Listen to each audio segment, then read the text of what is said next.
নমস্কার, নির্মল আনন্দে সবাইকে সুস্বাগতম। গুরুদেব প্রভু শ্রীকৃষ্ণ রাধামায়ের আশীর্বাদকে সারথি করে শ্রীমদ্ ভগবত গীতার প্রণাম মন্ত্র দিয়ে শুরু করছি আজকের গীতা পাঠ। শ্রীকৃষ্ণ হৃদয়ং গীতা সংসার মরণাশিনীম জ্ঞানম ভক্তিম মুক্তিদাত্রীম গীতা দেবীম নমস্তুতে। ওম নমো ভগবতে বাসুদেবায়। ওম নমো ভগবতে বাসুদেবায়। ওম নমো ভগবতে বাসুদেবায়। রাধে রাধে রাধে রাধে রাধে রাধে রাধে রাধে রাধে রাধে। শ্রীমদ্ ভগবত গীতা দ্বিতীয় অধ্যায় শ্লোক নাম্বার 30। দেহে নিত্যমবধ্যয়ং দেহে সর্বস্য ভারত তস্মাৎ সর্বাণি ভূতানি নাত্যং শোচিতুমর্হসি। আচ্ছা, এখানে প্রথম লাইনের প্রথম পাঠটা দেহে নিত্যমবধ্যয়ং, এটা আমি বাংলায় বললাম। এবার দেখে এটা কিভাবে সংস্কৃততে উচ্চারণ করব। বাংলা হরফে প্লাস প্লাস দিয়ে একটু সাজিয়ে নিয়েছি, কিছু কিছু জায়গায় লাল দিয়ে দিয়েছি। যে যে জায়গাগুলো লাল দিয়ে দিয়েছি সেগুলো চান্টিং এ চলনের সময় উচ্চারিত হবে না, ঠিক তার উপরে ব্র্যাকেটে যে অক্ষরগুলো দেওয়া আছে সেগুলোই উচ্চারিত হবে। আচ্ছা, প্রথম লাইনের প্রথম পাঠটুকু এবার একটু দেখে নিই। দেহি, দেহিটা যেমন আছে তেমন রেখেছি, একটু প্লাস দিয়ে সাজিয়ে নিয়েছি চান্টিং এর চলনের সুবিধার জন্য। নিত্য আমি এই তয় জফলায় একটু লাল দিয়েছি। জফলাকে সংস্কৃততে পাশের ক্যালেন্ডারে 1 নম্বরে তালিকাভুক্ত করে দেওয়া আছে হর্ষই প্লাস অন্তস্তোয়া ইয় বলে ওরা সম্বোধন করে। তো কাজেই ওপরে ব্র্যাকেটে হর্ষই প্লাস অন্তস্তোয়া যেটা লিখে দেওয়া আছে, এই তয়ের সাথে হর্ষই প্লাস অন্তস্তোয়া পড়িয়ে দিলে যে উচ্চারণটা বেরিয়ে আসে তীয়, সংস্কৃতের উচ্চারণটা কিন্তু ঠিক সেরকম হবে তয় জফলাটা। তাহলে কি বলবো? নিত্য। হ্যাঁ, মটা পূর্ণরূপে উচ্চারিত হবে নিত্য ম ম বলে। আচ্ছা, বয়ের উচ্চারণ পাশে 2 নম্বরে তালিকাভুক্ত করে দেওয়া আছে। বয়ের উচ্চারণ হয় ও প্লাস অ উ। কাজে এই বটা ব বলতে পারবো না, ওপরে ব্র্যাকেটে যেটা লেখা আছে ব সেটা বলতে হবে। তাহলে কি পেলাম? নিত্যা ম ব। আচ্ছা, ধয় জফলাতে ওকার আছে, এটা একটু লাল দিয়ে দিয়েছি। তাহলে ধয়ের সাথে কি পড়িয়ে দেবো? হর্ষই প্লাস অন্তস্তয় ওকার। তাহলে কি আসবে? ধয়স্যি অন্তস্তয়কার ধিয়। ঠিক এই ধিয় উচ্চারণটা করতে হবে। তাহলে কি পেলাম? শব্দটা নিত্য ম ব ধিয়, এটা। আচ্ছা, এখানে হয়ের মতো দেখতে একটা অক্ষর যেটা, সেটা মাত্রাবিহীন। এই মাত্রা ছাড়া এই হয়ের মতো দেখতে অক্ষরটাকে বলে অবগ্রহ। এটার কাজ হচ্ছে আগের মাত্রায় আগের অক্ষরের যেটা আছে আকার ইকার হর্ষ, সেটাকে এক মাত্রা বাড়িয়ে দেওয়া, একটু ওই অক্ষরটাকে এমফাসিস করা, একটু জোর দিয়ে বলা। যেমন আমরা বলি নমস্তুতে, নমস্তুতে বলে যে টানটা দিই ওটা অবগ্রহের কাজ। ওখানে একটা অবগ্রহ আছে, সেই জন্য ওই মাত্রাটার উপর আমরা একটু জোর দিই। এখানেও ঠিক তেমন, এখানে যেহেতু আগের অক্ষর অন্তস্তয় ওকার আছে, ওটাকে আমি আরেক মাত্রা বাড়িয়ে দিলাম, এটাই অবগ্রহের কাজ। তাহলে আমি এই যে ধিওতে যেমন বলবো ধিও, তার সাথে আরো এক মাত্রা টেনে দেবো ও বলে, কিন্তু কেটে কেটে নয়, ধিও ও এরকম নয়। ধিও এই যে বলে দিলাম, ধিও যে টেনে দিলাম, ওখানেই ওই অবগ্রহের ওটা ঢুকে গেল, ঠিক সেরকম ভাবে। আচ্ছা, তারপরের অক্ষর আছে অম, মানে অন্তস্তোয়া আর অনুস্বর।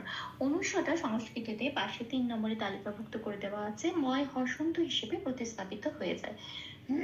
তাহলে এখানে হয়ে গেল, এখানে আমি বলবো ওয়াম। হ্যাঁ, তাহলে আমি পুরো পাঠটা কি পেলাম? দেহি নিত্যা ম ব ধিও অম, এটা। আচ্ছা, আসি পরের পাঠে। দেহে সর্বস্ব ভারত, এটা বাংলায় বললাম, দেখি এটা কিভাবে সংস্কৃততে উচ্চারণ করব। দেহেটা যেমন আছে তেমন লিখে দিলাম। সর্বস্বের রেপ আছে বয়। এখানে দুটো ব্যাপার আছে, একটা বকে ব বলে উচ্চারণ করতে পারবো না, রেপটাকে সরাতে হবে। আচ্ছা, এই রেপটা পাশে 5 নম্বরে তালিকাভুক্ত করে দেওয়া আছে, বয় শূন্য রায় হসন্ত হিসেবে আগের অক্ষরের সাথে জুড়ে উচ্চারিত হয়। আগের অক্ষর দন্ত স আছে, তাহলে দন্ত স এর সাথে জুড়ে হয়ে গেল স্যার। আর বটাকে কি বলবো? 2 নম্বরে তালিকাভুক্ত করে দেওয়া আছে ও প্লাস অ ও। তাহলে কি হলো? স্যার ওয়া। আচ্ছা, ছয় জফলাতেও একটু লাল দিয়েছি কারণ জফলা আছে, তার মানে দন্ত স এর সাথে কি পড়িয়ে দেবো? হর্ষই প্লাস অন্তস্থ সিয়। হ্যাঁ, আর দন্তের স্বটা কিন্তু সারেগামা পায় আমরা যে স্বটা ব্যবহার করি সা বলি, ওই এখানেও কিন্তু দন্তের স্বরের উচ্চারণটা ওই সিয়া এরকম হবে। তাহলে আমি লাইনটা কি অক্ষরটা কি পেলাম, সারি ওয়া সিয়া, এটা উচ্চারণটা। ভারতটা যেমন আছে তেমন, শুধু মনে রাখতে হবে কোনো হসন্ত নেই, র ত পূর্ণরূপে, মানে র ত পূর্ণভাবে বলে উচ্চারণ করতে হবে, ভারত এটা। তাহলে পেলাম দেহে সারিভাস্তিয়া ভারত। আসি পরের লাইনে, তাসমাত সার্বাণী ভূতানি, এইটুকুই একটা পাঠ, প্রথম পাঠ। তাসমাতে যন্ত্রের স্বয়মায় আছে যুক্ত অক্ষর, ভাঙবো। ভাঙতে গেলে কোন শব্দটা আমার আগে পড়ছে, দন্তস্ব, তাকে বার করে আনছি। বার করতে গেলে কি নিয়ম, হসন্ত লাগাতে হবে। আর যখনই দন্তস্বরে হসন্ত লেগে গেল তাহলে ওটা কি হবে, অর্থরূপে উচ্চারিত হবে। তার মানে কি, অর্থরূপে উচ্চারণ হবার, তার মানে এটা আর আলাদা করে দন্তের স বলে উচ্চারণ হতে পারবে না, আগের অক্ষর তয়ের সাথে জুড়ে উচ্চারিত হবে তস। তাহলে হয়ে গেল তস। তাহলে কি পড়ে রইল, ময় আকারটা পড়ে রইল। ময় আকারটা যেমন আছে তেমন দিয়ে দিলাম, খন্দত্র আছে তারপরে। পাশে 4 নম্বরে তালিকাভুক্ত করে দেওয়া আছে, খন্দত্ব থাকলে তয় হসন্ত হিসেবে সেটা প্রতিস্থাপিত হয়ে যায়। তাহলে এখানে কি হলো, খন্দত্বটা তয় হসন্ত হিসেবে প্রতিস্থাপিত হয়ে শব্দটা কি দাঁড়ালো, তাসমাত এটা। সারবাণীটা ঠিক আগের যেমন সারবস্তুটা করেছিলাম ঠিক সেরকম। বয় রেপ আছে, রেপটা বয়সন্য রায় হসন্ত হিসেবে, রেপটা দন্ত স্বরের সাথে জুড়ে উচ্চারিত হয়ে গেল। বাটা বা বলে বলতে পারবো না, কি বলবো, ওপরে ব্র্যাকেটে দেওয়া আছে ও প্লাস আ। তাহলে কি হলো, সারওয়া নিটা যেমন আছে তেমন, ভূতানিটা যেমন আছে তেমন, ভূতানি। তাহলে আমি প্রথম পার্টে কি পেলাম, তাসমাত সারওয়ানি ভূতানি। আসি শেষ পার্টে, নাতাম সচি তোমার হাসি, এটুকুনি আমার শেষ পাঠ। নটা যেমন আছে তেমন, কোনো হসন্ত নেই, পূর্ণরূপে উচ্চারণ করলাম ন। তোয়ামে আমি একটু লাল দিয়েছি তোয়াতে, কেন, কারণ ওখানে একটা ব আছে, বটা 2 নম্বরে তালিকাভুক্ত করে দেওয়া আছে, ও প্লাস অ হিসেবে উচ্চারিত হবে। তাহলে তয়ের সাথে ও প্লাস অ পড়ে দিলে কি হবে, তুয়াম এটা। আচ্ছা, অনুস্বর আছে সেই জন্য 3 নম্বরে তালিকাভুক্ত করে দেওয়া আছে, অনুস্বরটা ময় হসন্ত হিসেবে প্রতিস্থাপিত হয়ে যায়। কাজে এখানে অনুস্বরটা ময় হসন্ত হিসেবে প্রতিস্থাপিত হয়ে শব্দটা কি তৈরি করলো, তুয়াম। তাহলে কি পেলাম না, তুয়াম।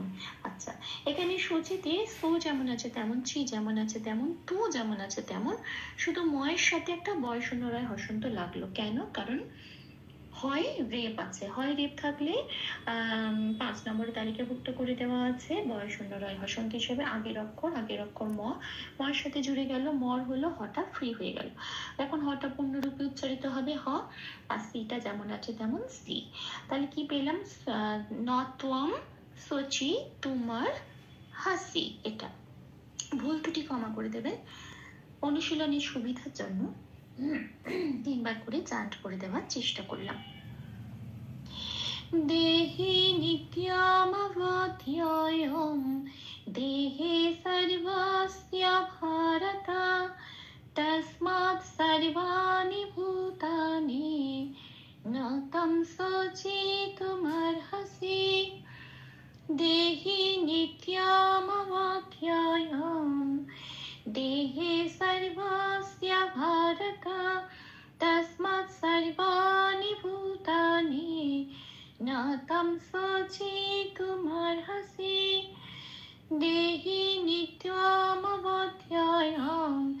দেহে সর্বস্য ভারত তস্মাৎ সর্বাণি ভূতানি ন তং শোচিতুমর্হসি। রাধে রাধে রাধে রাধে রাধে রাধে রাধে রাধে রাধে রাধে। তপ্ত কাঞ্চন গৌরাঙ্গীম রাধে বৃন্দাবনেশ্বরী বিশ্বভানুসুতে দেবী তাং প্রণমামি হরে প্রিয়। প্রভু ও শ্রী রাধা মায়ের কৃপা দৃষ্টি আমাদের সবার উপর বর্ষিত হোক। ধন্যবাদ, আপনাদের উৎসাহই আমার অনুপ্রেরণা। আমার সকল ভুল ত্রুটির ক্ষমা প্রার্থনা প্রভুর চরণে অর্পণ করলাম। ওম কৃষ্ণায় বাসুদেবায় হরয়ে পরমাত্মনে প্রণত ক্লেশনাশায় গোবিন্দায় নমো নমঃ। শ্রীকৃষ্ণার্পণমস্তু। জয় শ্রীকৃষ্ণ।